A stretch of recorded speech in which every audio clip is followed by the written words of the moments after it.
Hello and welcome to Design Boss Dialogue, the podcast where bold and ambitious women in interior design come for real conversations to transform and take their businesses to new heights.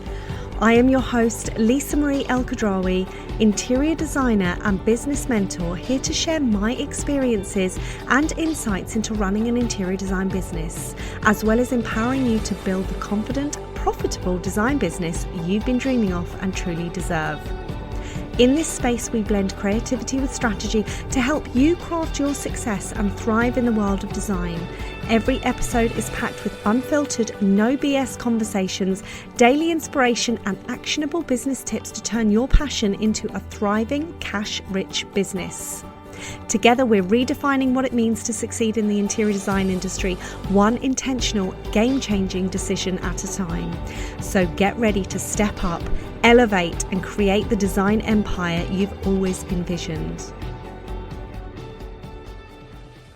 Welcome back. It's day 5 on the Advent Calendar Christmas podcast, and today I am joined by Elizabeth, founder of the Procurement Studio. After many years working in the luxury property industry across both design and build, Elizabeth has seen firsthand how complex and time-consuming procurement and project management can be for interior design studios. She founded the Procurement Studio to share her knowledge, network, and expertise in a way that helps designers focus on what they do best, creating extraordinary spaces. And as a consultant, her passion lies in collaborating with interior design studios to refine their systems, strengthen their projects, and unlock more profitability without sacrificing creativity. From streamlining processes to hands-on procurement support, Elizabeth provides the specialist knowledge many studios need but don't always have in-house. And I cannot wait to dive into today's conversation on the world of procurement and how to implement it into your interior design business and what you should be doing. I am so excited to dive into today's conversation with you, Elizabeth, because this has been a hot topic on all of my women's agenda when I coach and mentor them, and to have an expert on the podcast today just purely to talk about procurement, I cannot tell you how excited I am. Welcome to the Christmas Advent Calendar podcast.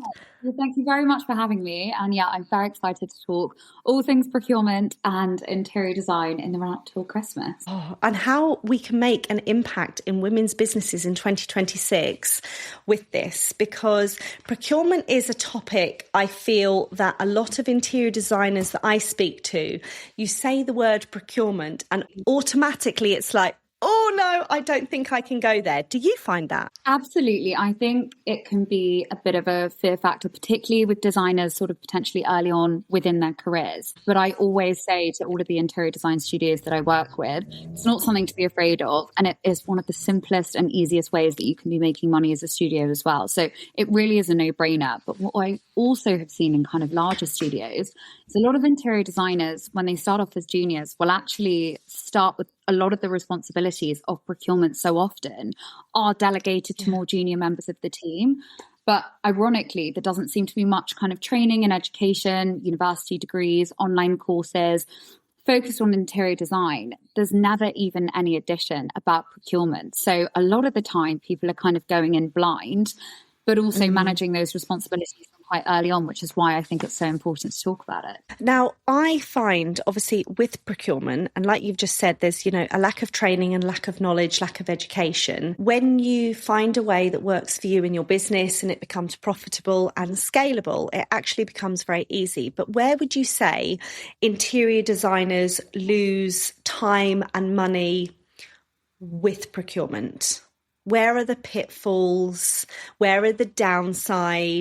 Let's just go into that first. So there can be a number of challenges. And also, just for the benefit of anybody listening, procurement in the sense that we're talking about it, is I like to say it's the stage after the design. So it's strategic buying of of goods, all of the products that your designers have worked so hard to pull together to source. You're the one actually going out, finding the best price, finding the maker, finding the manufacturer, getting and bringing all of those elements together, and then ensuring that it's delivered on time, delivered to a consolidation warehouse, delivered to site on time, installed, everything to that sort of final handover point. So when we're talking about procurement, that's kind of what we're covering. And there are a number of pitfalls that can arise. I would say it's not rocket science, but when it goes badly wrong, it can be a total nightmare, because no matter how brilliant your designs are, if you are unable to execute them, then unfortunately, that's not a good interior design service. So I think some of the challenges can arise from really simple things like mismanaging your supplier database.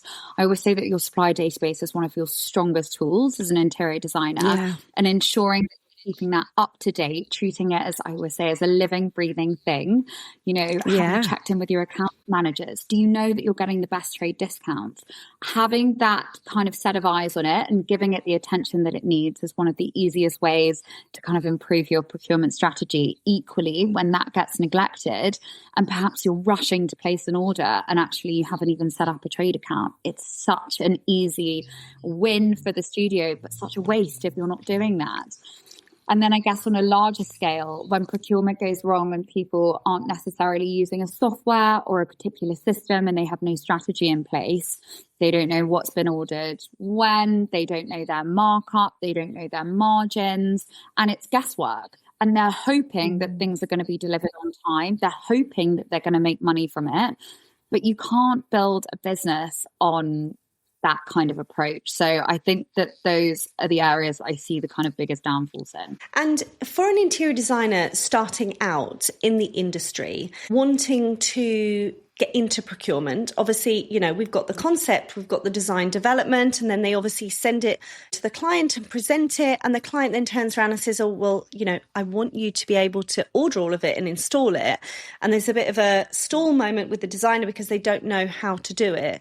What would be, for an interior designer potentially starting out, the advice that you'd give for 3 or 4 easy ways to just start or handle procurement? Like, is there a good software or a system or a little tip? Absolutely. So there are a number of different pieces of software that are out there. I have worked on my fair share of them. Anyone who has been in the interior design industry for longer than 5 years will have heard of Estimac or SDPC. Yes. That was the most popular piece of software for a very long time. And I would say only within the last kind of couple of years, some real competitors have sort of, new players in the market have come and delivered some really fantastic pieces of procurement software. My preference is a piece of software called Programmer, which I think has some really sort of fantastic features. So beyond just the procurement side, it has a client dashboard and an interface when you can share your documents. And it has some really useful tools that I found to be, you know, fantastic. I would really recommend taking a look at them. You know, you can Google procurement software interior design. You can do a trial on most pieces of software. Have a look. I've actually got a little series on my Instagram as well, sort of reviewing different pieces of software, because different software will work better for different studios. So I think it's a really good idea to go through and trial them, see what you gravitate towards, and go with that software. Once you have that software in place, it's all kind of about sort of putting in a strategy that's going to work for you in your studio. So I always get not nervous or sad, but I always think it's a shame when I hear clients say that they've done this brilliant design, handed it over to the client, and then the client's just gone, oh yeah, like I'll order it myself. And I go, no, this is the perfect opportunity for you to kind of position yourself as a higher end studio. And so one of the ways I really encourage my newer studios to kind of achieve this is I say, build your team. So it might just be 1 or 2 individuals like running a very new studio. I always say build your team out. So suddenly you've got a procurement at email address. You have got an accounts at email address. And I think that as a little tip is really useful to say, oh, I'm going to have to pass that over to my procurement department, or I'll have to verify that with my accounts department. And it's all about building this kind of mentality of running a bigger studio and operating as the big successful studios do. So I totally agree with that. Yeah, I love that, because we do that when I speak to designers that are in their early years, and it's kind of like good cop, bad cop in the design studio. I always say, look, why don't you put a receptionist, or why don't you put like an accounts department or someone in place where emails that are less emotional and more, not colder, but a bit more pragmatic and diplomatic can come from that email address, taking the emotion out of it. Because I think designers get so emotionally attached to projects, and it's all about people pleasing and just wanting to do the best, that they actually forget that they're running a business. And then you find that obviously they're leaving money on the table. And, you know, obviously we teach how to profitably price from concept and design direction and specification, as well as procurement. But we find a lot of designers are so scared to go into that procurement. And that's actually, if you had a design project where you might be charging £3,500 or £4,000 in design fees, in procurement you can make another 8,000 or 9,000 potentially, and that's where the money happens, isn't it? That's the thing. And so trade discounts are so key to that profit, and they are such a brilliant benefit to running an interior design studio. So I always think, again, going back to that supplier database, are you working with suppliers that are offering you fantastic trade discounts? And if not, you know, why not? Are the suppliers that you are working with, we want to be putting forward products and items that our clients couldn't just wander into anywhere in the high street and pick off the shelf. We want to be sourcing unique items, but with that, we also want to be charging fairly for that service. And when we're working with suppliers who potentially they only sell to trade, brilliant. We've already got an exclusive access to a product that a client otherwise wouldn't be able to source. And then making sure that you're also charging an adequate handling fee or procurement fee. There's a million different terms and, you know, ways that people will price that. And I've seen it done in a number of different ways, but I would say rather than giving a blanket figure, you should be charging this as a percentage. Have a look at what works for your studio. You can trial some different things, but ensure that you're pricing yourself fairly for the work that you're doing. It's a service and it deserves to be paid accordingly. Now, there's a massive thing that I am finding and have found over the last 3.5 years where, and you will have heard this conversation most probably happen many a time, is should I be giving my trade discount away, or should I give it all to the client, or should I keep it and have a fee? There's so many different ways that you can work at it. And I know within our studio and what we coach and mentor, so there are many different ways, but we always say that do disclose part of that trade discount to your clients, whatever that might be, maybe full discount or 3/4 of that discount. Put a percentage procurement fee in. So we always sometimes work off a 30% procurement fee, but have a minimum room spend. Where have you kind of seen the procurement fees waver in the industry to and from, which would be sensible enough to benchmark? Like, are they so varied, or what would you recommend? Because obviously this is your zone of genius and this is what you coach and teach as well. So you said it exactly. It is so varied. And I have seen absolutely every end of the spectrum, you know, from clients or studios charging nothing to studios charging over 100%. It is vast. Wow. And so what I really have learned is that it really is particular to you, your studio, and also your clients. We need to take a look. What kind of projects are you servicing? Is it commercial? Is it residential? What types of products are you specifying? Are we just taking things from the high street where they can very easily see the kind of prices that they could, you know, source the item for? Or is it a fully bespoke design, in which case we need to be charging a higher percentage? The only thing that I would say is to take a look at it at the beginning when you're sort of pricing the project and you're in that sort of initial phase. You need to sit down with the team that you have around you, so whether that's your senior designer, your junior designer, whoever, and look at the project when you are pricing it and decide at that point, that is the percentage that you will be charging. I always try and get my sort of clients and design studios to avoid, oh, well, we did this for this last project, so that's what we've done for this one. No, let's have a look at it. Let's have a look at this project and let's decide what's going to be the appropriate percentage for us to charge.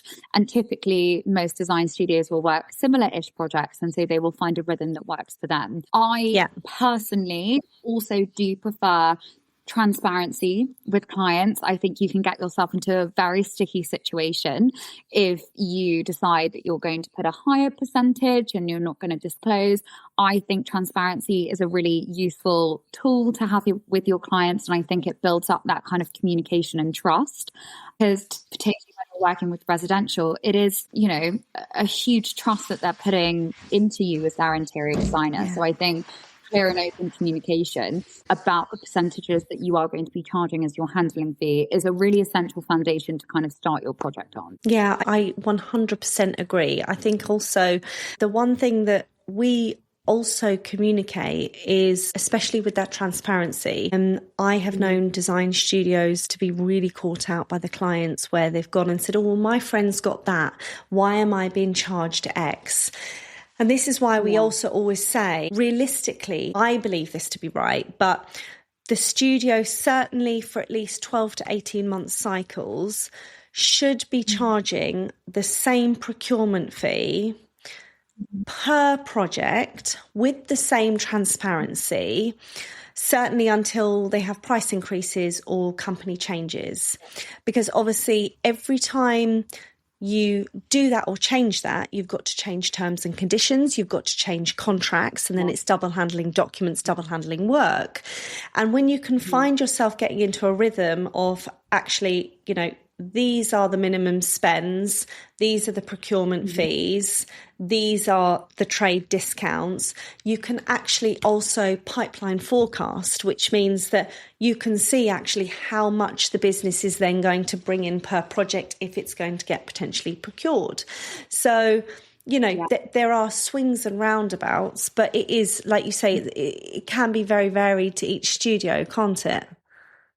Yeah, and I think that it's important, so particularly with the newer studios, to figure out what kind of is going to work for them. And that can happen through, you know, we didn't charge enough for that project and now we've got to charge a little bit more for this one. But forecasting, like you said, is a really, really important tool that you need to have within your business in order to, you know, forecast your sort of financial growth and all of those different really key elements. And so knowing that you have a solid procurement fee means that when you take a job on immediately, you know, you can look forward and say, we've got those 3 jobs booked in over the next 6 months.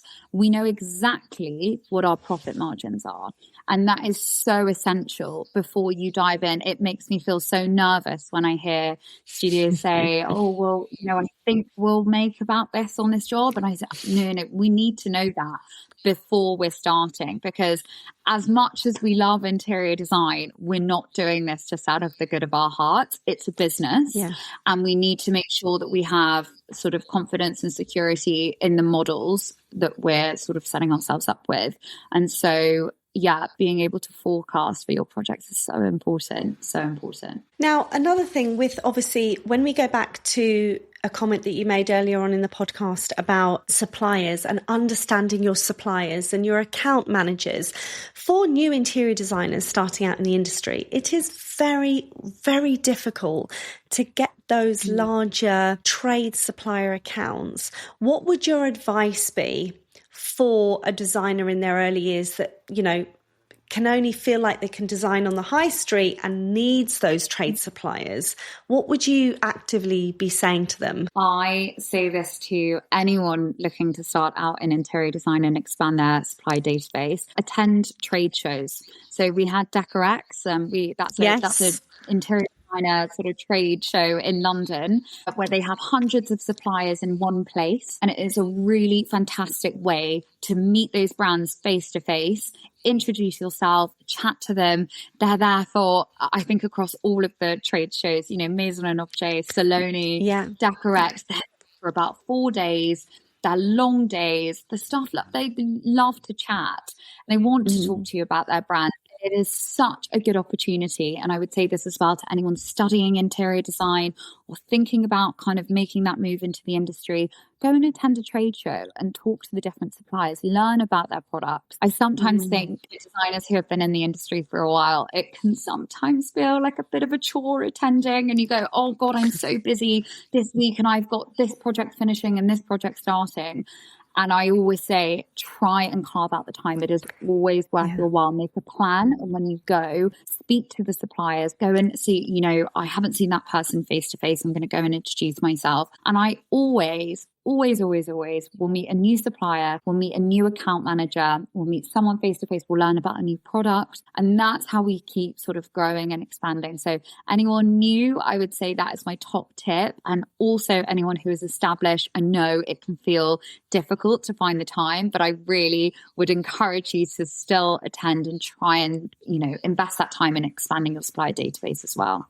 I love that, because I think it can be extremely intimidating when you're an early business and trying to ring up and they're like, okay, well, we'll send you a form and can you put 3 references on it? And they're like, well, I don't have 3 references. Where do I get these references from? And like you say, going and speaking, there's some, obviously I'm not being biased, and obviously, you know, people like Bella Figura and Eco Trading and Libra Home and, you know, Coach House, you know, they're wonderful accounts and they want to talk to you, like you say, and they want to say, yes, absolutely, we'd love to have you. Even like RV Astley. I remember actually RV Astley were one of the first accounts that we opened up 9-10 years ago, and they were like, yes, absolutely, don't worry, we'd love you to see our products and for you to use the products in show homes. And from there, it's slowly all your references grow and you get to, like you say, meet all the account managers and in your area, which is great. And then you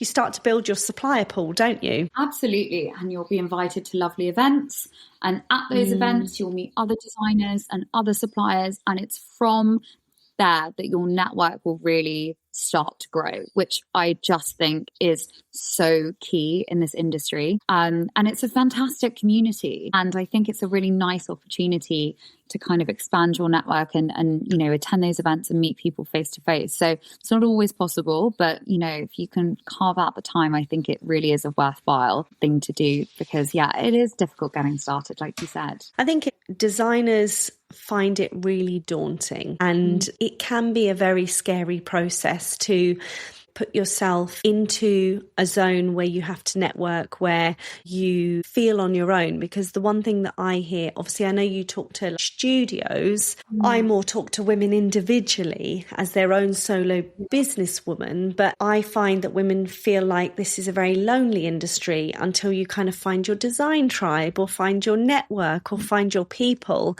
And it can be very intimidating sometimes going onto a stand on your own and trying to weave your way in and say, I'm such and such. And, you know, like you said, but they just want to be there to talk to you, and they want to share their products and, you know, get you onto their books and support you within the projects. That's the thing, you know, it's a business. They're there to sort of sell products. So if they can potentially find a new buyer, essentially, they're going to want you on their books.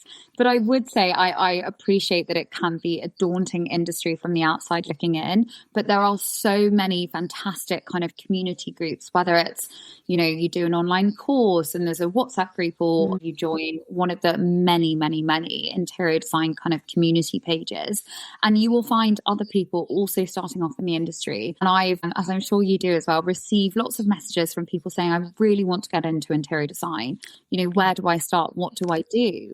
And I think sort of having, if you can find 1 or 2 other people in a similar situation to you, and you can say together, well, shall we go to Decorex? Shall we meet some? And it's much easier to do, you know, when you've got somebody else who's in the same boat as you. So I would also look for community, and I can recommend a couple of places that I think are really fantastic, even just as kind of please do, to share their experiences as well. So yeah.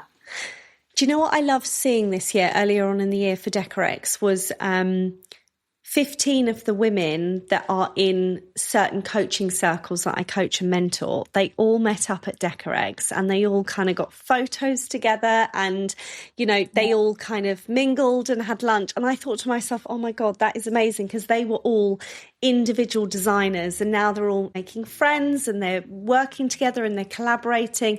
And it's just so lovely to kind of see women kind of group together like that, isn't it, with communities? Yeah, absolutely. And that support is so essential, especially when you're running a business. Like I said, it can be incredibly lonely. And I think having other people that you can share those experiences with and say, you know, I found this accounting side of things really stressful, and you just feel like you're not alone in it. That's what we all sort of really want, isn't it? Absolutely. So, right, I'm going to dive into the trench now and talk about where things go wrong with procurement and experiences. I've certainly got a couple that I would love to share that I've learned from. I want to know if you've had any over the years and what designers shouldn't do to make their life easier with, we've ordered the products, but things can go so wrong until they're in the house. So they absolutely can. So from the point that you have sort of sign off from your client saying, yeah, go ahead, you know, we've deposited the money kind of into your bank account, you know, let's go ahead and start placing those orders. So to start right at the beginning of that sort of order placement, working or placing orders with suppliers who you have not worked with before. I'm not cynical, but I would rather err on the side of caution, because I have had experiences where I have been burnt in the past. I have placed an order with someone in good faith, and before you know it, they've gone into liquidation, they've disappeared, they haven't replied, and you're going, oh my gosh, they have my money, they have my client's money. Who's now responsible for this? Well, me or my design studio. And when you're a new designer, that's a really sort of daunting prospect. So right in that early stages, I would say if you're working with a new supplier and it's kind of like a small individual, I would try and get some references. Have you ever worked with any interior designers, you know, based in London, based in the Midlands? You know, could you just give me their contact details and I'd just love to contact them for a reference. It feels time consuming, but it's worth it if it saves your pennies. And then really basic ones as well, like paying with a credit card if you can versus making a back transfer. Again, it's that additional security. You can always ask to pay via a payment link. They might not allow you to, but it is worth asking. And also having the right types of insurance so that if something does happen, you know that you and sort of your business covered. So those sort of 3 steps. Just going back to insurances, because people will be saying, oh, well, what is the right type of insurance? Why payment links? Like, what would you say would be the right type of insurance companies need when they're dealing with procurement? So this depends on the size of the orders that you're placing. Of course. And there's a number of different sort of policies that you can pursue, but there is a type of insurance, and I think it sort of has different various names, but it is called like trade purchasing insurance that will cover you and your business if there is a payment you make, an order that you place, and that doesn't materialize for whatever reason. So, for example, if that company goes into liquidation or they just disappear on you. And so making sure right at the beginning of starting or growing your business, you have the right types of insurance in place is so key. And so I'm not an insurance professional, so I can't advise. No, we can't give exactly. Yeah. We can't give financial or legal or any of the advice, but it's just a little bit of have a look at this. Yeah.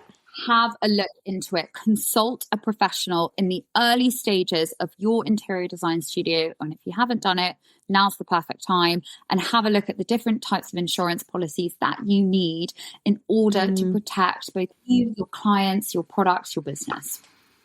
Yeah, perfect. And then pay with a payment link.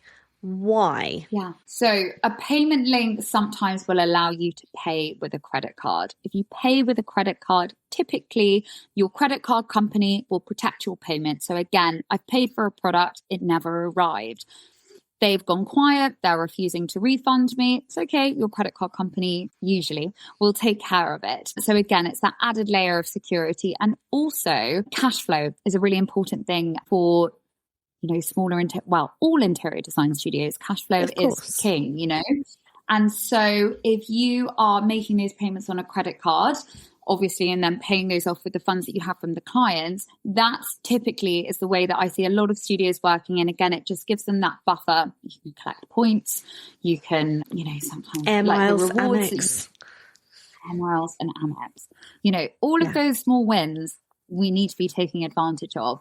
So requesting and saying, I know that you would usually take payment via BACS. Do you have a payment link? We'd love to pay with Amex if possible, or via credit card, or whichever kind of other provider that you're using. So would you suggest that a interior design studio has a business debit card and a business credit card, the credit card for procurement purposes and cash flow? Yeah, that's what I recommend the studios that I work with of various sizes do in order to kind of support their procurement process. Amazing. Now, when it comes to actually ordering and deliveries and logistics, what would be your top tip for those? Because this is also where things can go very wrong. This is exactly where things can go wrong. So imagine you've got your long list of FF&E. It is signed off by the client. And this is a really key point. And this is why actually one of the main reasons that I love Programmer as a piece of software. So Programmer requires that the clients go through every single individual item and sign off line by line by line by line. Because I think most interior designers may or may not have had the experience of ordering an item, having a client change their mind, or saying that they didn't sign off on it, and there being that kind of breakdown in communication. And good project management and procurement, we really want to support that client relationship. We don't want any client relationship breaking down in that procurement phase. So if we know that we've got absolute sign off before we place the order, again, it's peace of mind for everyone. And we have we always say with procurement as well, collect your receipts. And I'm not just talking about your VAT receipts from when you place the order, although that's very important and we will come on to that. I'm talking about making sure that you've got confirmation and that you can go back at any point, and that could be with your client or it could be with your supplier. No, you confirmed on this date in writing, and I have that if I need it to refer back to. So that I think is a really sort of important phase.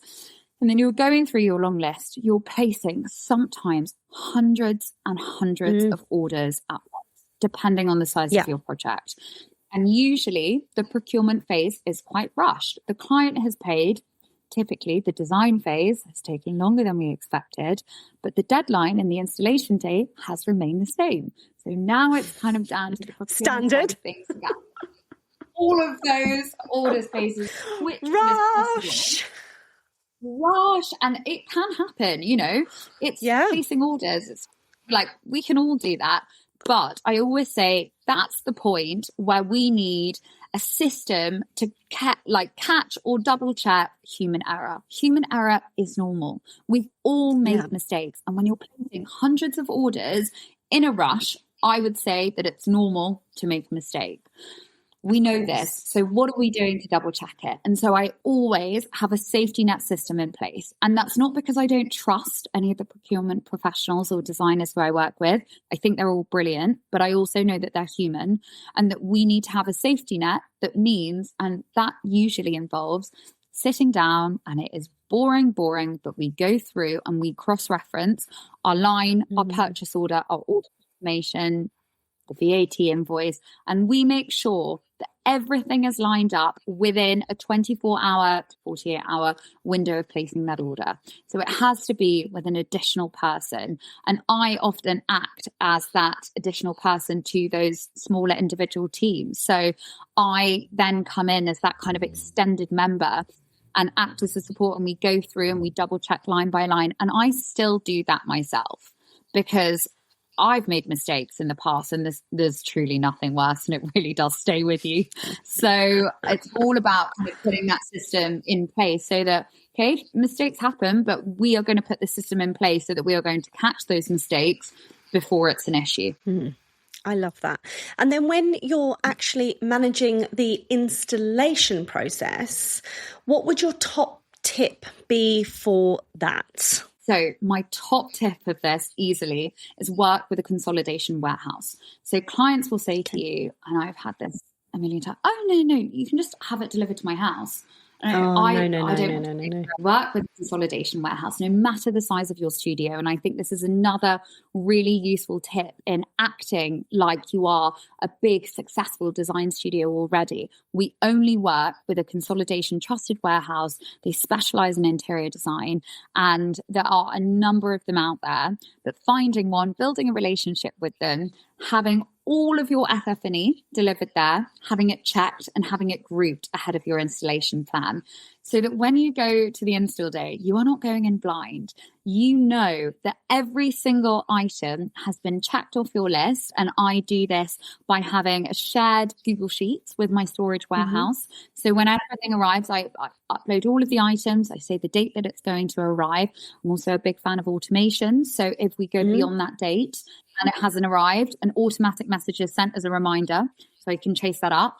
And we then go through at least a couple of weeks in advance, double checking this is there, this is there, this is there.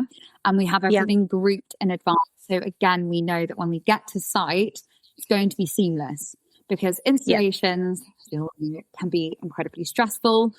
You're often working to a very tight deadline. You might have other trades on site. So we need our side of things to run like clockwork. Absolutely. Now, with consolidation warehouses, if you were like a one-man band, one-man studio, what are the types of costs? Because obviously when you start up, you're not going to have maybe the biggest capital with your business, and, you know, might need to obviously weave these costs into your procurement. What are the costs of these consolidation warehouses? So in my experience, they typically charge their storage fees on like a weekly basis, starting from around £25, going up to anywhere around £100, again, depending on the amount of stuff that you have. So typically as the project goes on, that increases, which is why, again, placing your orders strategically is so important. So when I say strategically, I mean, let's look at the lead times. We don't want to be paying 8 weeks storage fees, or we don't want to be passing that cost on to our client unnecessarily. But equally, we want to make sure that we are giving ourselves enough time to place those orders and building in a buffer. So I always say this, when you're placing an order, if they say to you, my lead time is 8 weeks, give yourself a 2-week buffer on top of that. I have heard every bizarre, weird and wonderful delay excuse in the world. You know, you just cannot predict these things. So giving yourself that buffer, and that's particularly relevant over the festive period as well, because as we know, there are seasonal shutdowns. So typically Christmas and also summer, suppliers will shut down for a mandatory 2 weeks sometimes. And so you need to add that onto your lead time, and they won't tell you this. This is something that you need to build in yourself. So they will say, oh, our lead time is 8 weeks. If that falls over the Christmas period, they might not be that forthcoming, and you might have to be the one that clocks, we might need to add a couple of weeks onto that. Yeah, I love that. Oh my gosh, we have gone through so many amazing tips and value on this podcast. But if we were to round it all up, and you were to give our lovely listeners one final piece of beautiful advice ahead of the festive season and to take into 2026 in their business, what would it be, Elizabeth? I would say find the right software that works for you in your studio. Implement a strategy that is going to work for you, again, and your studio, and stick to it. You can review it in sort of 6 to 8 months' time. Pick that as your lane, commit to it, and see where it gets you. You can review at the end. You can say, we might need to increase this or decrease that or change this or that. But make that your Bible, make that your framework, and then let it take care of itself. Thank you so much. Today's conversation has been absolutely amazing, and I love it. I could sit and actually talk about this for hours, like hours. I know, how boring it was.